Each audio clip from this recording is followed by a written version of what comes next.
وضع الاتحاد الدولي لألعاب القوى المغربي سفيان البقالي المتوج بطلاً للعالم في سباق 3000 متر موانع ضمن لائحة المرشحين لنيل جائزة أفضل رياضي في العالم لسنة 2023.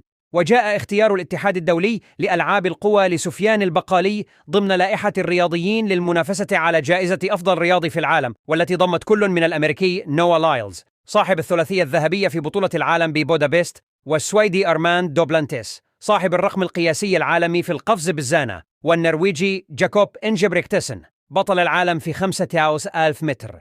التصويت سيكون عبر منصات التواصل الاجتماعي بالنسبة للمشجعين، إضافة إلى تصويت مجلس الاتحاد الدولي للعبة والأسرة العالمية لألعاب القوى. يشار إلى أن البطل العالمي هشام الكروج سبق وأن توج بجائزة أفضل رياضي في العالم في ألعاب القوى ل3 سنوات متتالية.